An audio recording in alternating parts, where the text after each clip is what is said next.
Bonsoir tout le monde. Merci d'être là avec moi dans mon salon pour partager la parole de Dieu ensemble, de voir semaine après semaine de différents sujets par rapport à Dieu. Alors cette semaine, on va débuter une petite série par rapport au fondement de la foi et on va voir qui est Dieu exactement. On va voir qui il est, qui Dieu se dit de lui-même qu'il est. On va regarder ça dans Genèse 17.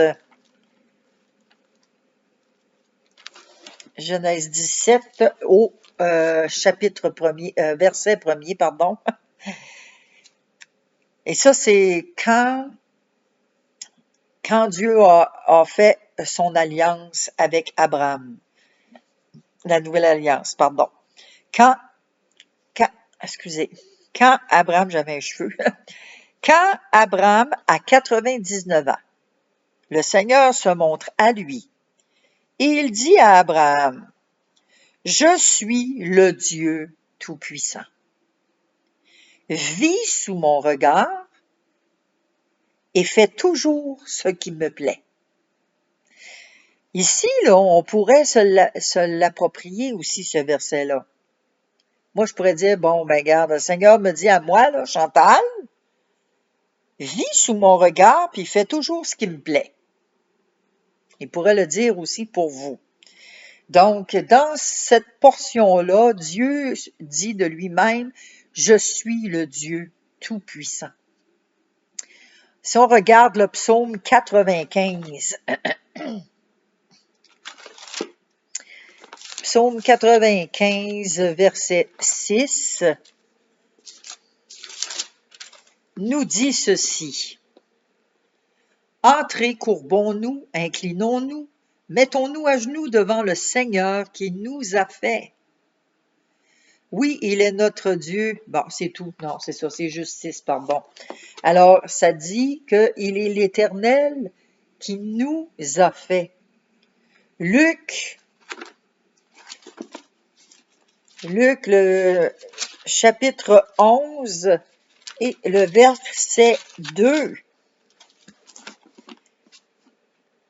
ça nous dit, « Quand vous priez, dites ceci, Père, ton nom est saint, fais que tout le monde le connaisse, fais venir ton royaume. » Ben, dans le fond, c'est la prière du Notre Père.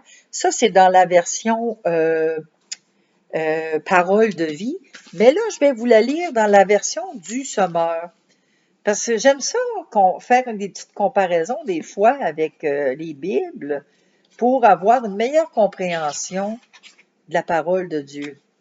Donc, dans Luc 11, 2, il dit, « Quand vous priez, dites, Père, que tu sois reconnu pour Dieu, que ton règne vienne. » Fait que donc, Père, que ton nom soit sanctifié, on la connaît, notre Père qui est aux cieux, que ton nom soit sanctifié, que ton règne vienne, que ta volonté soit faite sur la terre comme au ciel.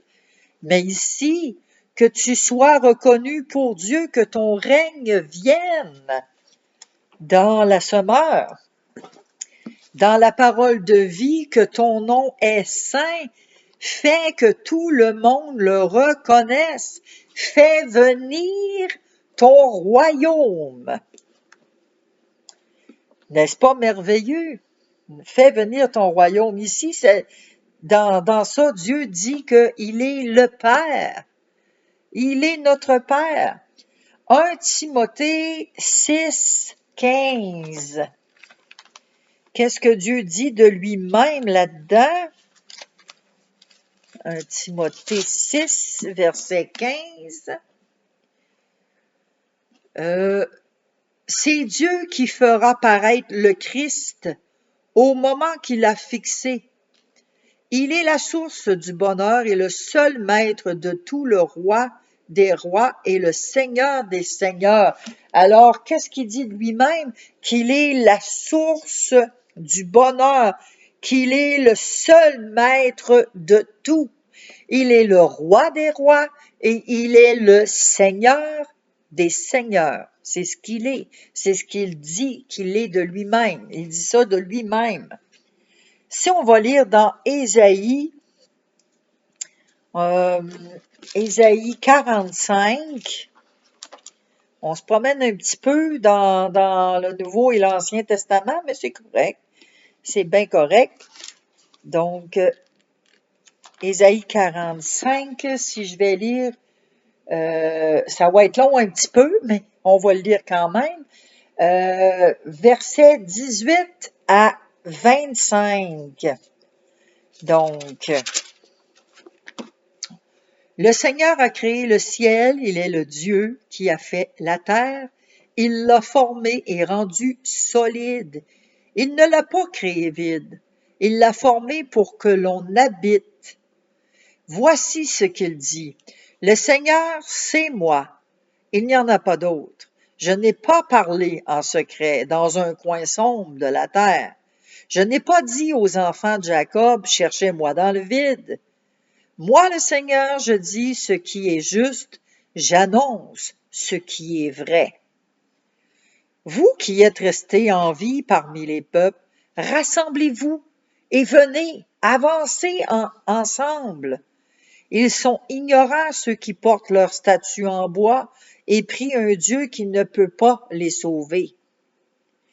Parlez, présentez vos preuves, discutez ensemble. Qui a fait connaître à l'avance ce qui arrive maintenant? Qui l'a annoncé depuis longtemps?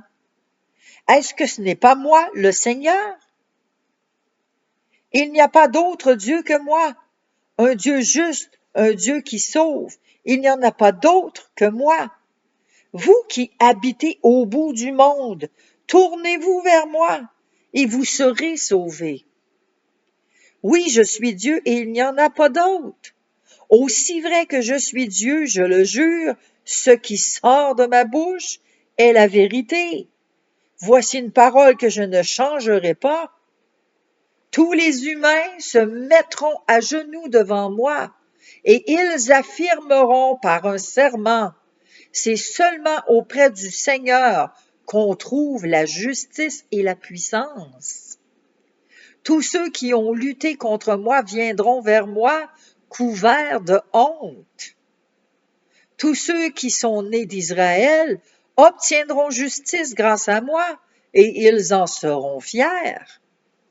Alors ici, on peut voir et énumérer plusieurs vérités que Dieu a créé le ciel et la terre pour qu'on puisse y habiter, que Dieu, il est l'Éternel, il n'y en a pas d'autre, il n'a pas parlé en secret ni dans un lieu caché.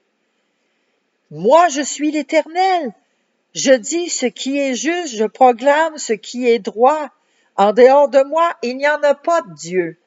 C'est ce qu'il dit, il n'y en a pas d'autre Dieu. Moi seul, je suis Dieu. En moi réside la justice et la force. Voilà qui il est, Dieu. Et qu'est-ce qu'on peut découvrir d'autre sur Dieu dans Ésaïe 40? Vous allez dire, ben là, on en a découvert pas mal, là. On sait pas mal qui il est, mais on va en apprendre d'autres sur lui, ça c'est certain. Alors, dans Ésaïe 40, verset 28, il nous dit, « Pourtant le Seigneur est Dieu depuis toujours et pour toujours. » Tu ne sais pas cela? Tu ne l'as donc pas entendu dire? Il a créé toute la terre, il ne manque jamais de force, il n'est jamais fatigué. Personne ne peut mesurer la profondeur de son intelligence. Ici, qu'est-ce qu'on voit? C'est que l'Éternel est Dieu de toute éternité. Il ne se lasse pas, ne s'épuise pas. Son intelligence ne peut être sondée. On ne peut pas sonder la grandeur de l'intelligence, la profondeur de l'intelligence de Dieu. C'est insondable. Jean 4, 24. Qu'est-ce qu'on va apprendre encore sur Dieu? Que oui, le Père cherche des gens qui l'adorent de cette façon. Ils doivent l'adorer avec l'aide de l'Esprit. Alors, ceux qui adorent le Père vont l'adorer avec l'aide du Saint-Esprit. C'est ça que ça dit. Donc, Dieu est esprit. Dieu, c'est lui. Il est le Saint-Esprit. Dieu est le Fils. Il est le Saint-Esprit. Et il faut que tous ceux qui vont l'adorer l'adorent par l'Esprit et en vérité. On voit que Dieu, il n'y a rien de trop extraordinaire pour Dieu. Il n'y a rien d'impossible pour Dieu parce que toute chose est possible. Dieu, s'il est capable de créer l'homme à partir de la poussière, j'espère qu'il est capable de faire l'impossible pour nous autres dans nos vies. Dieu, il est plus grand que notre cœur. Des fois, écoute ton cœur. Non, non, non, non, écoute pas ton cœur est tortueux par-dessus tout. Puis c'est la parole de Dieu qui le dit. Donc, nul ne peut se cacher non plus devant Dieu. Il n'y en a pas de cachette. Quand même qu'on se cacherait en dessous du lit, Dieu, il est là. Il est partout. Il est partout, partout, partout à la fois. C'est impossible de se cacher de sa face. Juste la preuve de voir Adam et Ève quand ils étaient dans le jardin et lorsqu'ils ont commis le péché de la désobéissance en mangeant le fruit, ben leurs yeux de l'intelligence se sont ouverts parce que avant ça, ils s'étaient pas aperçus qu'ils étaient tout nus, eux autres là. Puis quand Dieu arrivait le soir, à tous les soirs, comme à son habitude, Dieu est arrivé pour être en relation avec eux autres, ils se sont cachés. Mais Dieu, il les voyait quand même, hein, tu sais. Il savait qu'est-ce qui s'était passé. Mais Dieu a préféré les questionner pour leur dire, qui t'a appris que tu étais nu, là, tu sais? Mais même si Dieu le savait déjà. Alors ici, Dieu est de toute éternité. C'est un Dieu qui est là depuis toujours. Il n'y a personne qui l'a créé. Il est là, point. Il est là depuis l'éternité. Et qu'il n'y a pas de changement, il n'y a pas de variation en lui. Dieu, il est le même hier, aujourd'hui et éternellement. Dieu ne change pas. La société change. Les gens changent. Les coutumes changent. Les habitudes vont changer. Mais Dieu ne change pas. Il est le même. Il est fidèle. Et ici, si on va regarder 1 Chronique 29, 1 Chronique ici, c'est-tu bien ça, 29, hein? Oui. Parce que des fois, je me trompe de page. 1 Chronique 29, on va regarder de 10 à 13, qu'est-ce que ça dit? David remercie le Seigneur en présence de toute l'assemblée en disant, « Louange à toi depuis toujours et pour toujours, Seigneur Dieu de tous nos ancêtres d'Israël. À toi, Seigneur, la force et la puissance, l'honneur, la beauté et la grandeur. Tout est à toi dans le ciel et sur la terre. Tu es le roi, toi qui es au-dessus de tous les êtres. La richesse et l'honneur viennent de toi, c'est toi le maître de tout. Tu possèdes la force et la puissance. Grâce à toi, tout grandit et devient fort. Et maintenant, notre Dieu, nous te disons merci et nous chantons la louange de ton nom magnifique. » Donc ici, qu'est-ce qu'on pourrait apprendre de plus? C'est que Dieu, c'est à lui la force, la puissance, c'est à lui l'honneur, c'est à lui la beauté, pour toujours la grandeur. David avait des mots incroyables, même nous, des fois, dans nos vocabulaires, on n'a pas assez de mots, nos mots ne sont pas assez riches pour dire qui est Dieu exactement, tellement les mots nous manquent.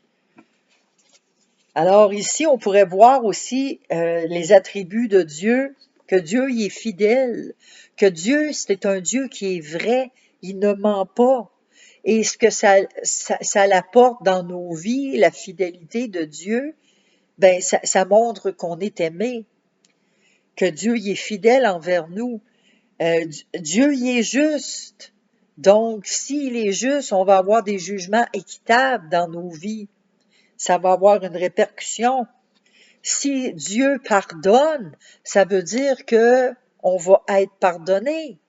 Mais il faut se confesser, il faut repentir nos péchés, se repentir de nos péchés, puis se détourner, demander pardon, puis Dieu va être fidèle à nous pardonner. On sait que Dieu, il est saint. Il est saint, donc il ne peut pas accepter le péché en sa présence. Et la seule façon de nous purifier du péché, c'est avec le sang de Jésus-Christ. Quand il nous regarde, il regarde le sang de Jésus-Christ. Dieu, il est lumière. Donc, s'il est lumière, il va éclairer notre vie, il va éclairer notre sentier, il va éclairer nos pensées, notre façon de raisonner. Dieu y est amour, donc si Dieu est amour, on va se sentir aimé, on va se savoir aimé par lui. C'est important de connaître tout ça. Ici, il y a des affirmations qui sont réconfortantes dans les Écritures et que Dieu nous montre qu'il est souverain. Il est souverain sur tout, il règne sur tout, tout, tout. Toutes choses lui ont été soumises. Donc, si on regarde Proverbe 21, 1, par là-bas, Proverbe 21, 1, le cœur du roi est comme un fleuve dans la main du Seigneur. Celui-ci le dirige là où il veut. Fait que ça veut dire que Dieu détient le cœur de l'homme entre ses mains. C'est Dieu qui fait pencher le cœur de l'homme d'un côté comme de l'autre. Dieu dirige le cœur de l'homme à son gré. Si on regarde Ésaïe 14, on va aller voir Ésaïe 14 et le verset 27. Qu'est-ce que ça nous dit par rapport à ce qui est Dieu? Oups, on va aller l'autre bord, l'autre page. 14, 27. Quand le Seigneur de l'univers a pris une décision, qui peut l'arrêter? Quand il lève son poing menaçant, qui peut le détourner? Alors ici, le Seigneur, il dit, le Seigneur, il prend des décisions, puis quand il lève le poing, c'est parce que quand la colère de Dieu, là, s'enflamme, là, hein? Donc, c'est Dieu qui prend les décisions, qui décide. C'est Dieu qui est en colère. À Dieu la vengeance, à Dieu la rétribution. C'est pas à nous. C'est pas à nous de nous venger. Acte 4, 26 à 28.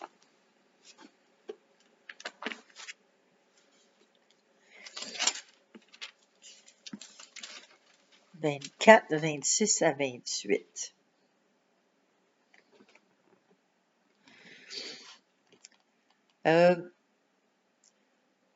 Le gouverneur Félix espère aussi que Paul va lui donner de l'argent. C'est-tu bien ça? Voyons, acte 4, pas 24, nounoun. Excusez.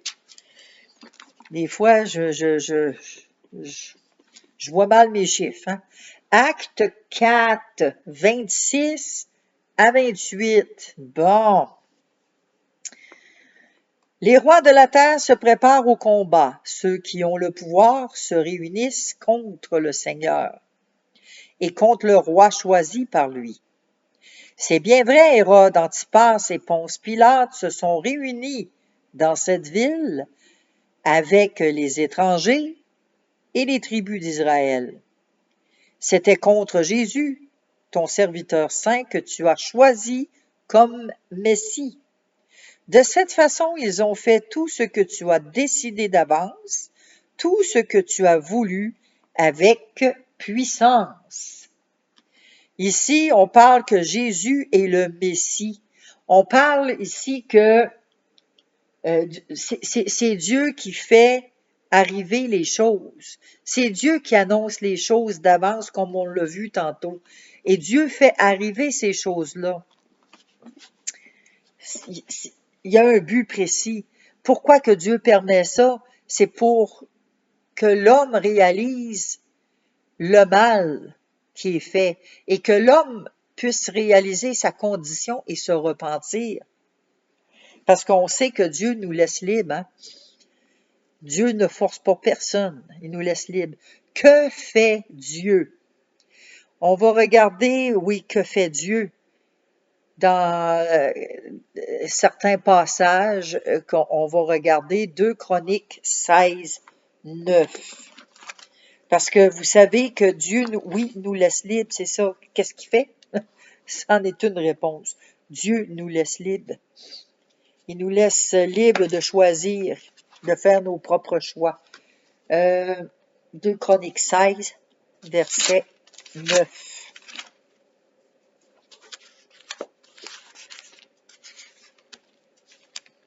Bon, on va y arriver, lâchons pas.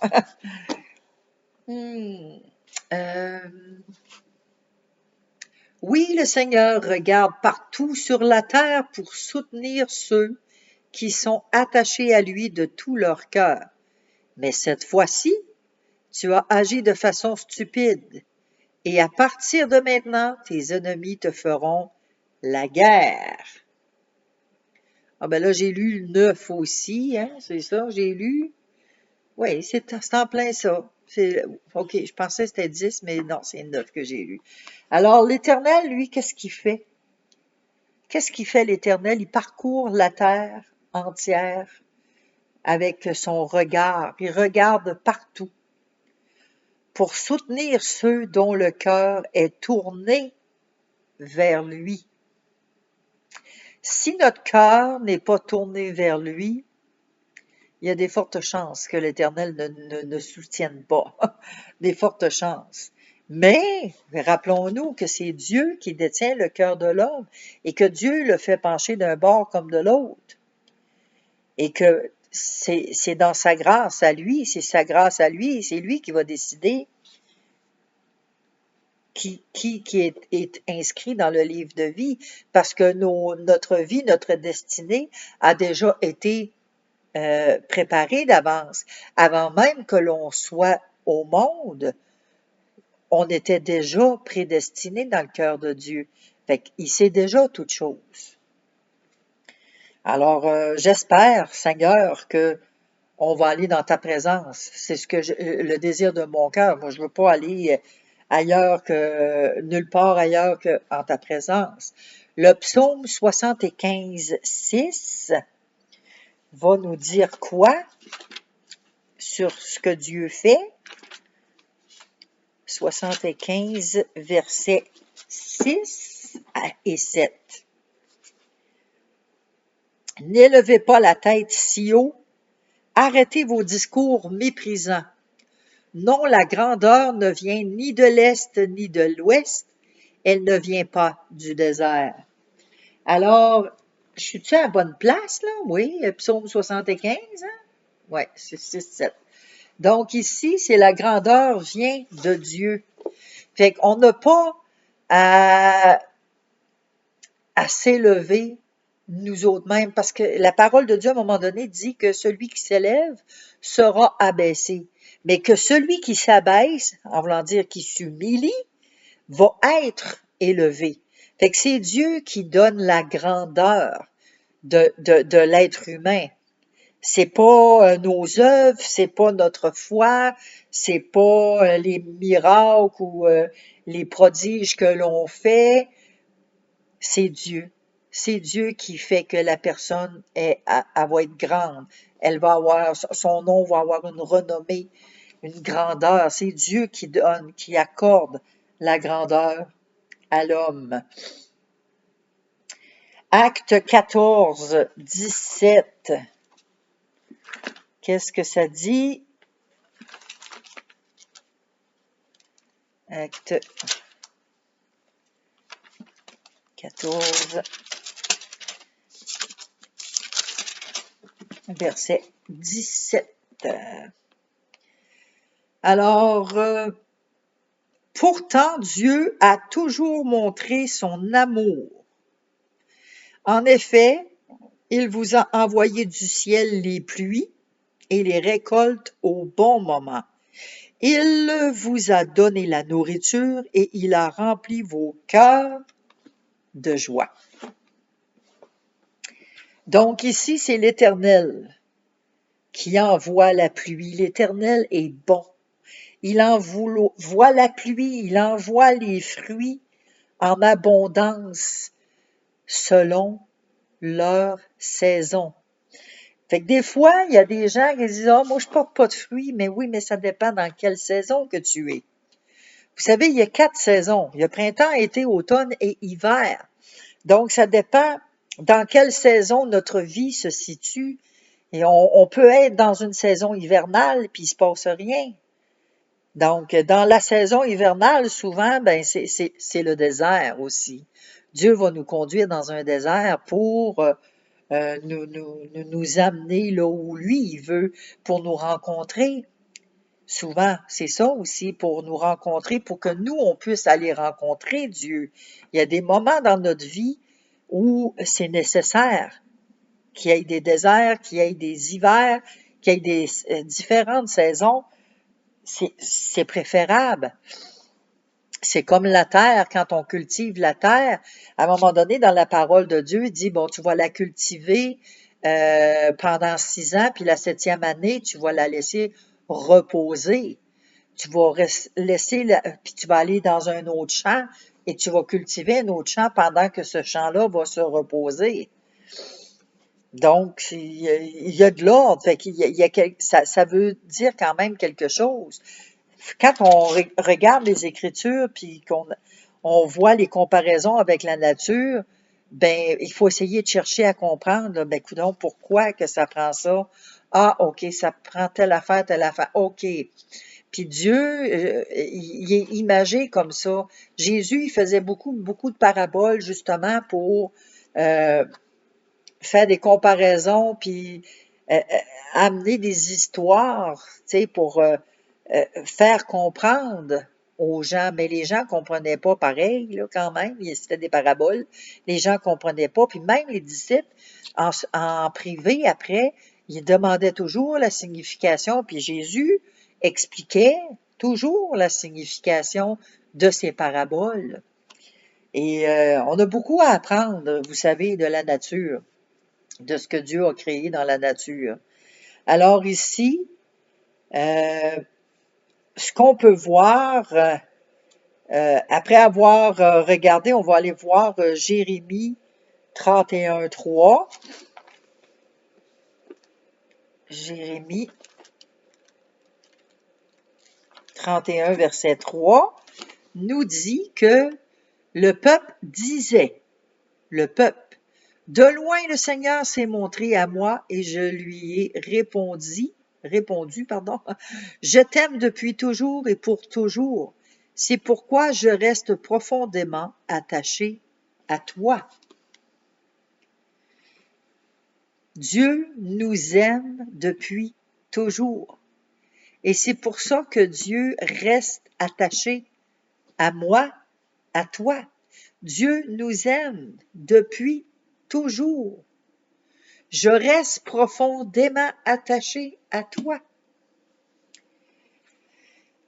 Ensuite, si on regarde Éphésiens 3:19, souvent, on dit, le Seigneur m'a abandonné. Non, Dieu ne nous abandonne pas. C'est nous qui abandonnons le Seigneur. C'est nous. Mais Dieu ne nous abandonne pas. Il reste attaché à nous. On vient de le lire. Éphésiens 3, verset 19. Vous connaîtrez cet amour qui dépasse tout ce qu'on peut connaître.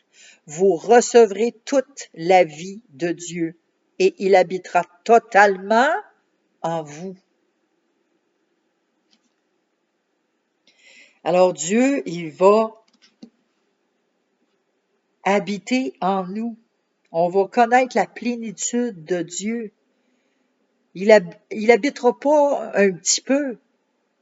Oh, comme ça il tente. Non, non. Il habitera totalement en vous. Vous recevrez toute la vie de Dieu. C'est pas merveilleux quand on lit ça de cette façon-là? Moi, j'aime bien cette version-là parce que c'est tellement compréhensible, c'est tellement des mots qui sont simples et qui viennent vraiment pénétrer dans le fond de notre cœur quand c'est lu comme ça. Ensuite, si on regarde Jean 3,16, ben on le sait que Dieu a tant aimé le monde.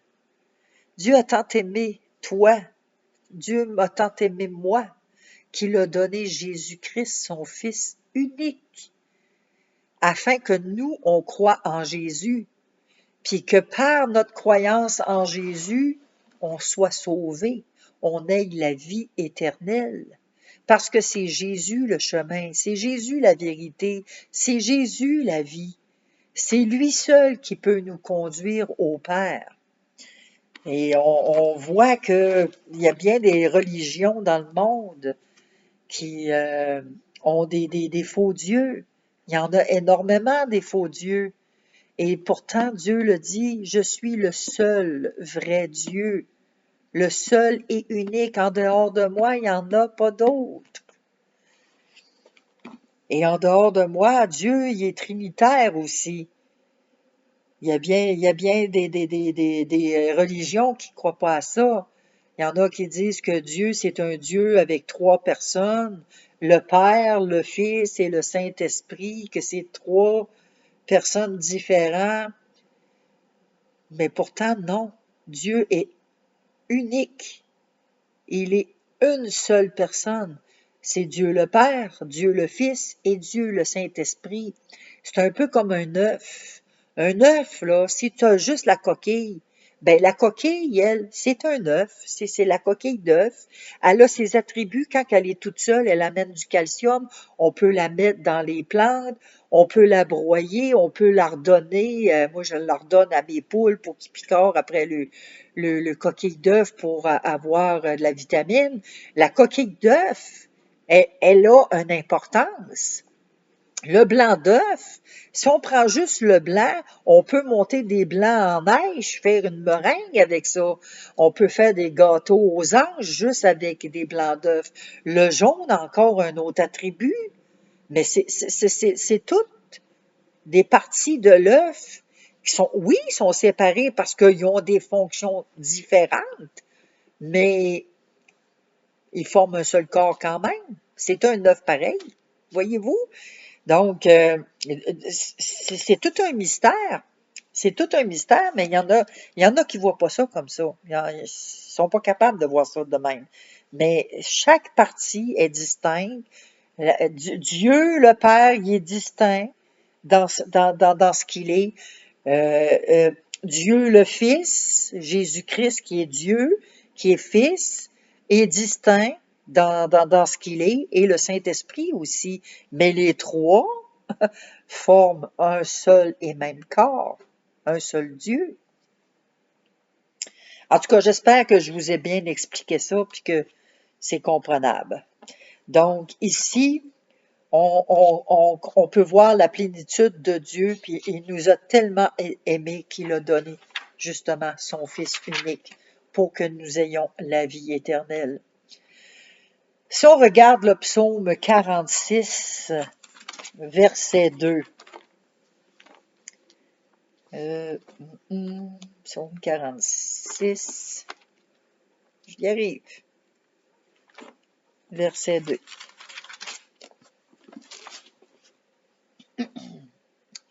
Dieu est pour nous un abri solide et sûr. Il est toujours prêt à nous aider dans le malheur. Si on médite ce verset-là, juste ça, on peut passer des heures à penser à ce verset-là simplement. Dieu est pour nous un abri solide.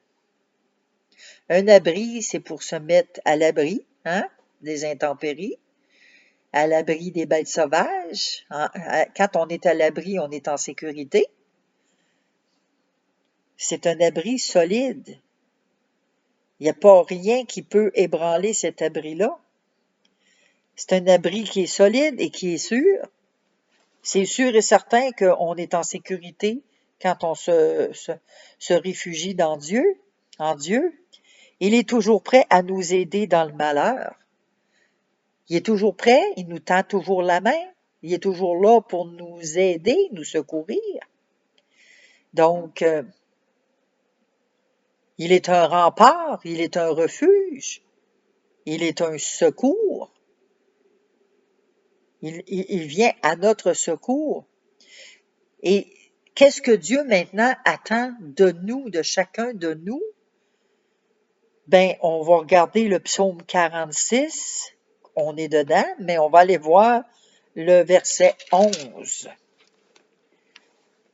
Le Seigneur crie, arrêtez et reconnaissez que je suis Dieu. Je remporte la victoire sur tous les peuples, je remporte la victoire sur toute la terre. Alors, ce que le Seigneur veut qu'on fasse,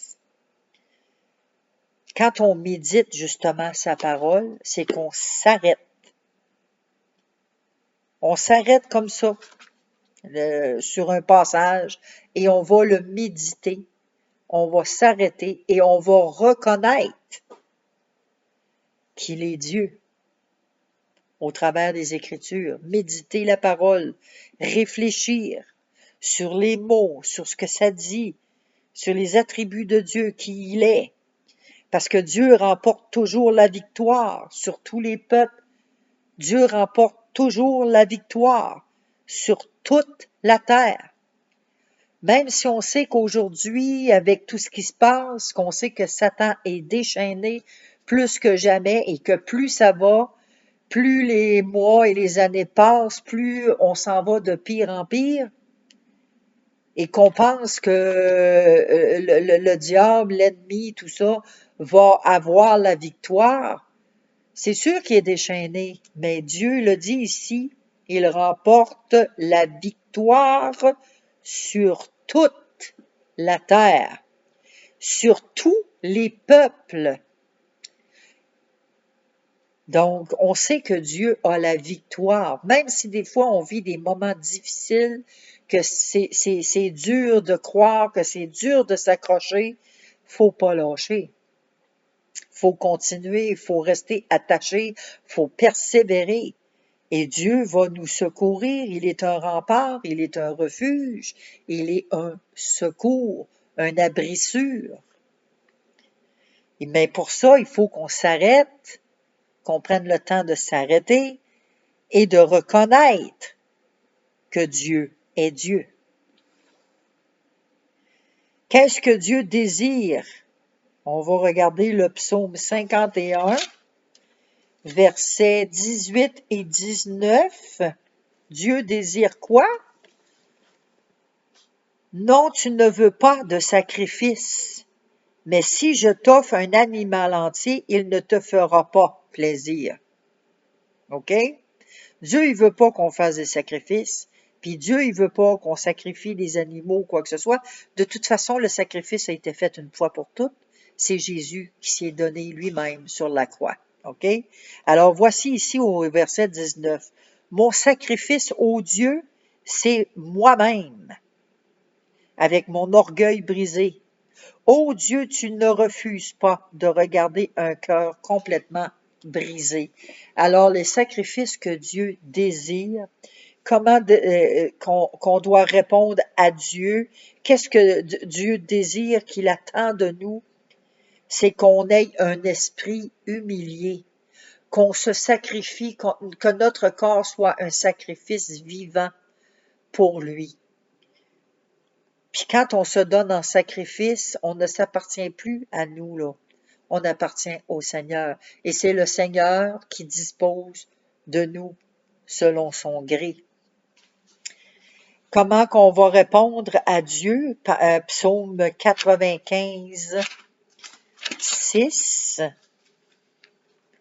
Ah ouais, on l'a lu ça sans tantôt, je crois. 95-6, ben oui. On va leur lire quand même. Entrez, courbons-nous, inclinons-nous, mettons-nous à genoux devant le Seigneur qui nous a fait. Alors ici, comment qu'on va répondre? C'est en nous prosternant devant Dieu, en nous humiliant, en pliant nos genoux devant le Seigneur, celui qui nous a fait à rentrer en sa présence d'un cœur humble et non hautain au-dessus de nos moyens.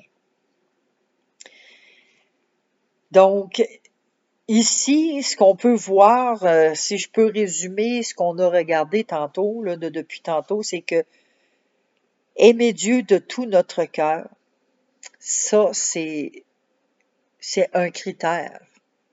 On doit aimer Dieu de tout notre cœur, de toute notre force, de toutes nos pensées. On doit louer le Seigneur, lui rendre hommage en toutes circonstances.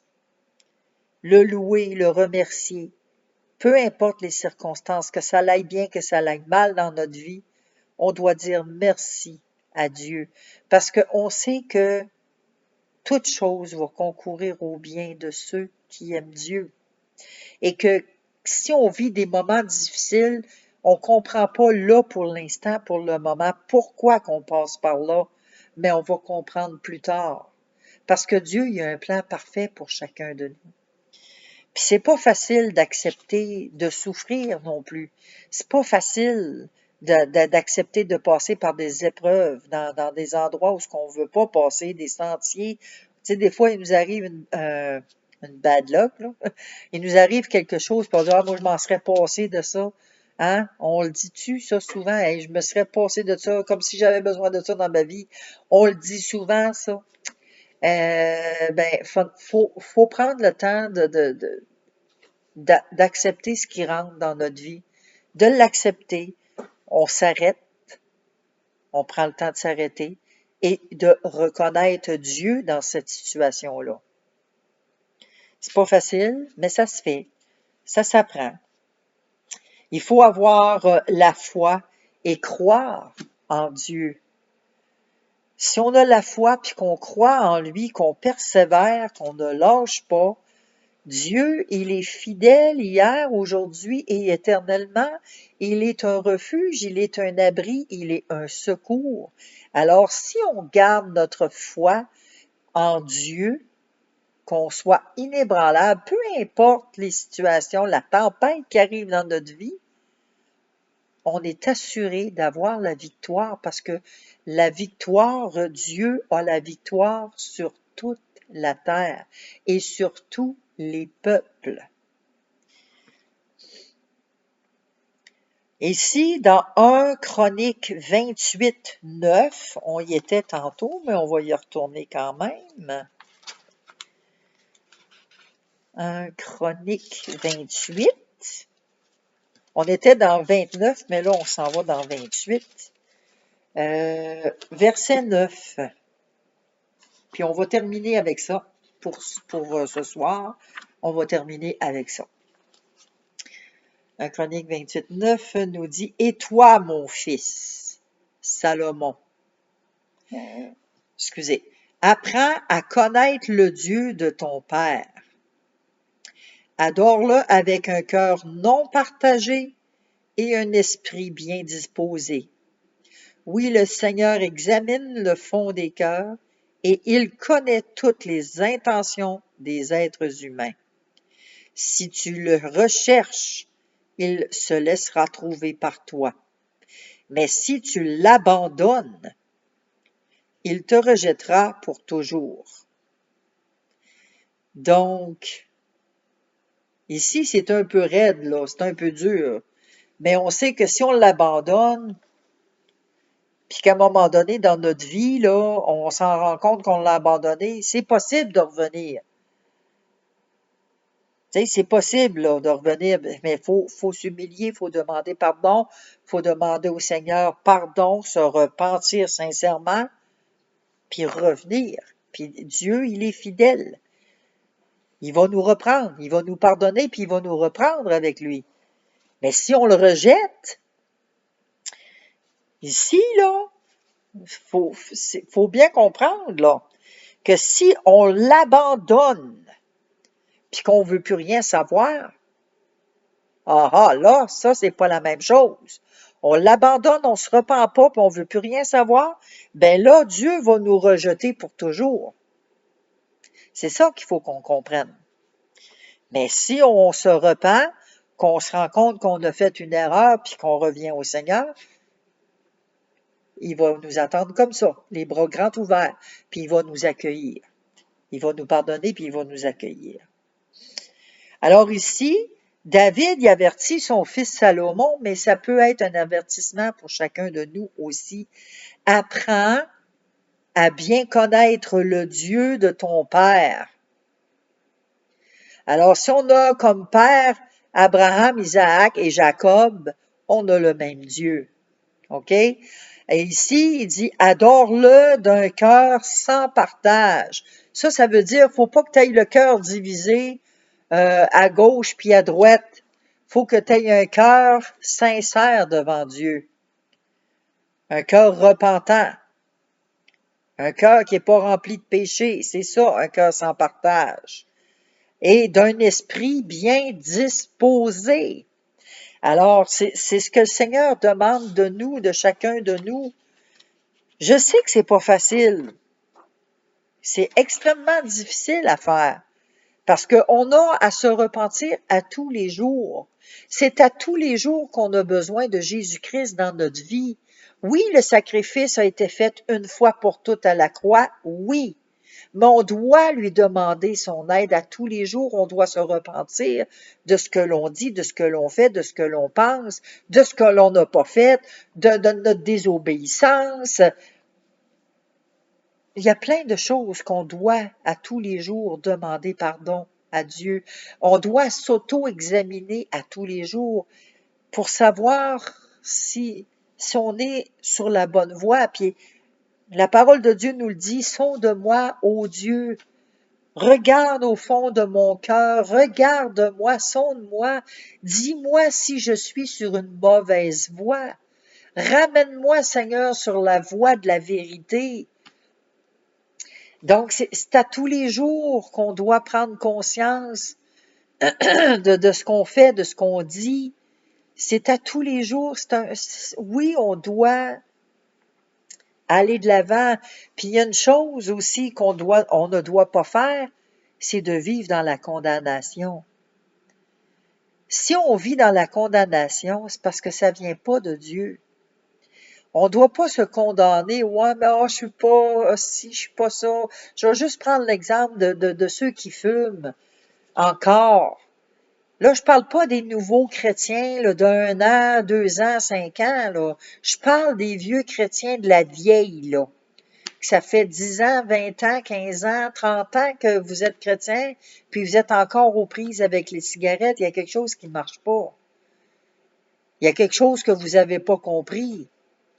Mais quand on est jeune bébé, qu'on commence à grandir, c'est normal qu'on ait encore des manquements puis qu'on soit pas rendu à la stature parfaite.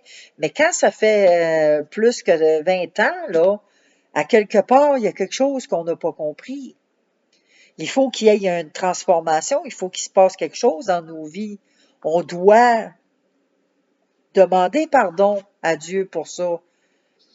Ah ouais, mais je suis pas capable. Je suis pas capable, elle est mort. Son petit frère s'appelle Essaye.